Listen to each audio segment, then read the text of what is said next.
Hey everybody, it's Alexander A. Manzoni, and I'm gonna do a little bit of American Carnage. Okay.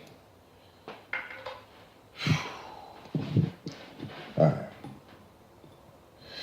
Chapter 2, The Artist and the Smuggler. The Old Cracker Factory, downtown, Spokane, Washington. RSA, Friday, January 18th, 2092, 7 a.m. Pacific Standard Time.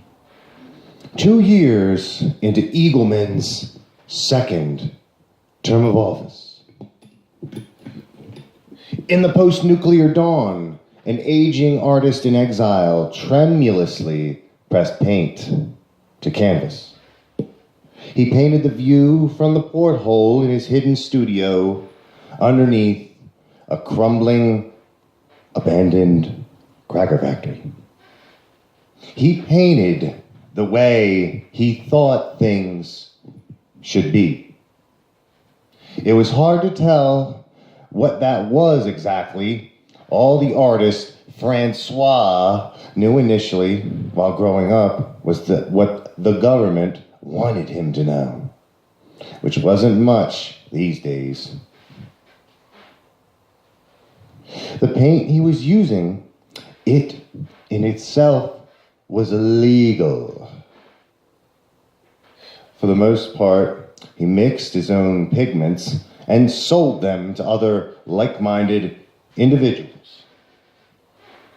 And there were a lot of them out here in the West, where the federal government's reach wasn't as strong.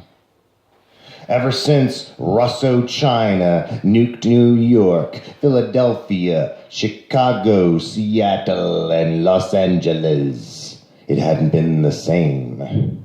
Francois took a step back and examined his painting.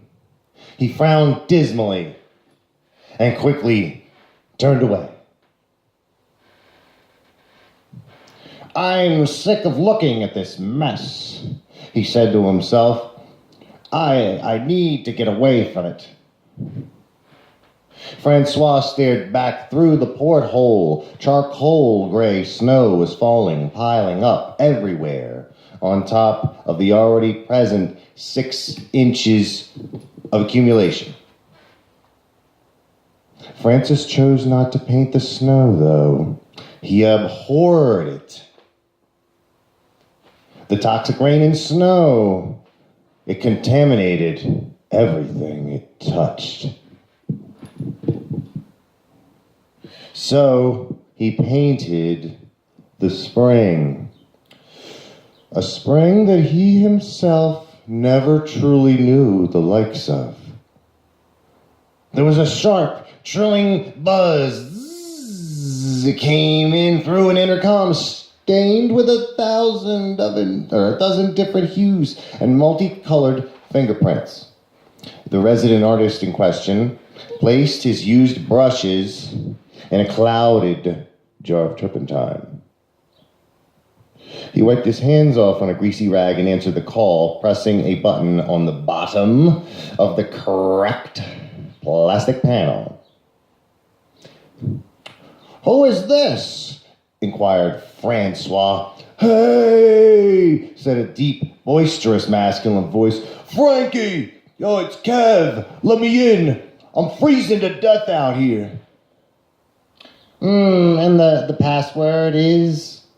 Francis had to check to make sure that it wasn't some robot sent by the government to spy on him. That's why there were passwords which changed constantly.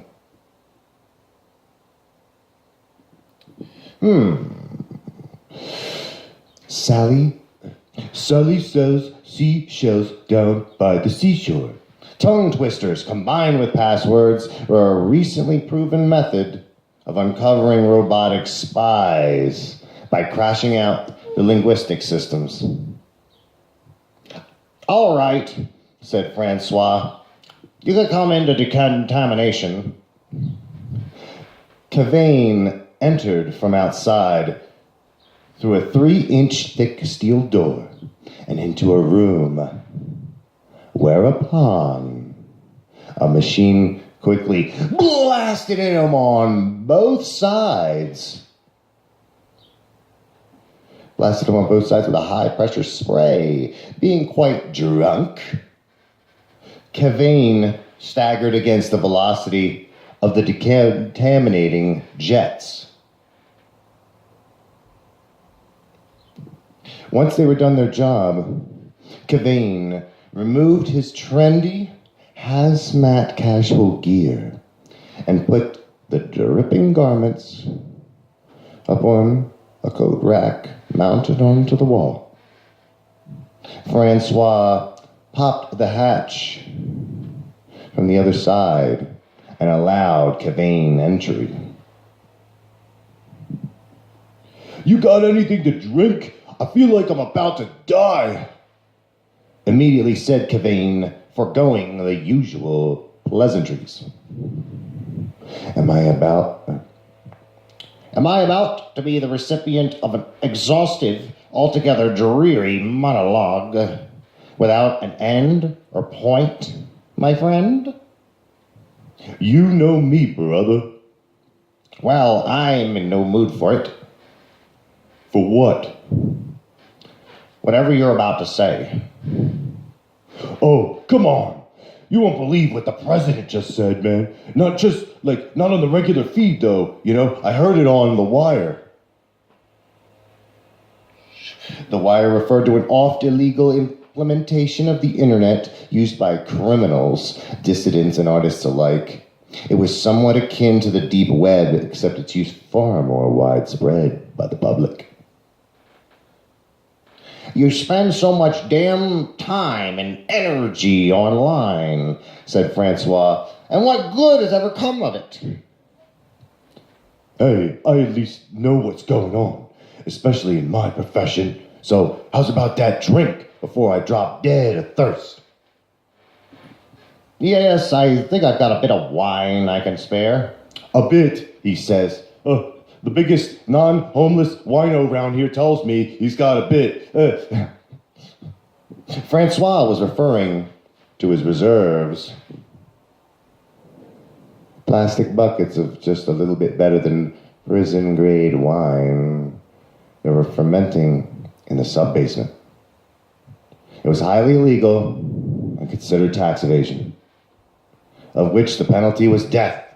Unless you were rich, the rich were not penalized and instead were often publicly congratulated for their presumptive boldness.